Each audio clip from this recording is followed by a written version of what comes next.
Over the years, everybody worries about energy costs, and no one feels like they have control over the utility companies. Whether you're a commercial business, whether you're a residential single-family house, whether you're a condominium complex, whether you're City Hall, we all feel like there's nothing you can do about energy costs except continue to pay higher bills or just turn off the lights and freeze.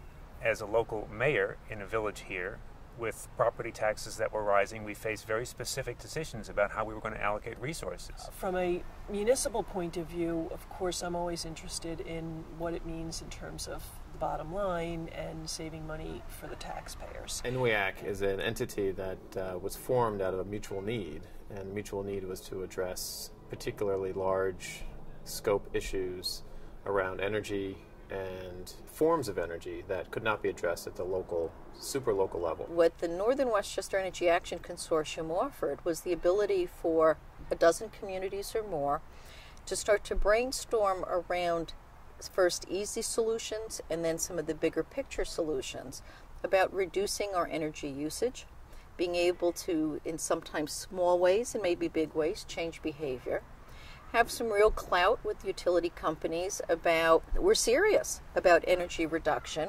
We are serious about if we reduce our energy use, which is good for the utility companies, we want credits back for that. In 2009, we had a new administration in the White House, and we had a new program, the ARA program, the recovery program. So there were stimulus dollars that were flowing.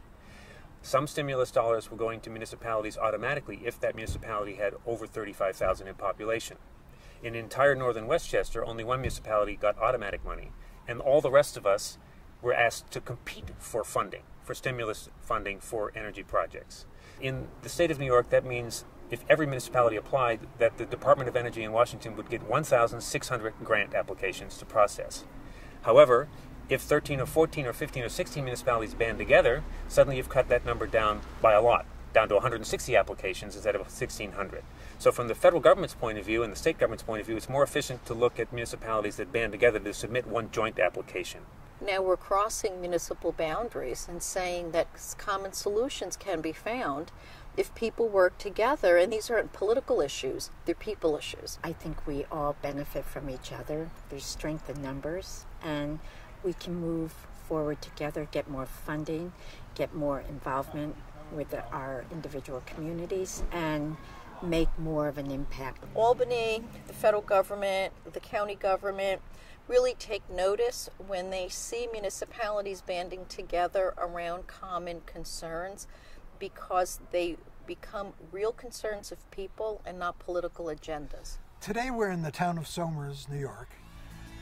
We've come together, all members of the consortium, to strategize about our future. We have financial experts, marketing experts, municipality experts. 8, 10, 12 minds all wrapping around the same issue and collaborating on it to come out with what's the best approach to doing this. So you're not reinventing the wheel 8, 10, 12 different times in different communities. When there's room for all of the multiple players to speak, great ideas come out, we move the ball forward, and that happened today. It's just happened consistently in the year and a half of our operations. And it is really a wonderful thing to work with it. We all know, given where we are today in 2010 with the economy, that we're facing changes, fundamental changes. And what we want to do, most of all, as a group of allied municipalities and grassroots people behind those municipalities, is to help each other navigate the new economy.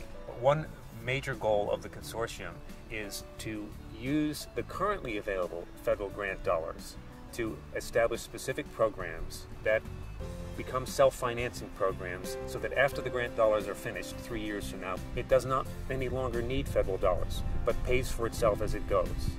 How do we build a green economy and a sustainable economy? And how do we do it here in a way that's replicable? So what we create here is an example for others. We're very concerned about our environment. We all have the same goals and the same desires to protect our community, its health, its welfare, and its beautiful environment. Because at the end of the day, this is all about the citizens in our municipalities, improving their lifestyle, improving their health and welfare. It's really a very wonderful thing that we're doing, and it is well received by the citizens in the communities as well as their leadership, the elected officials.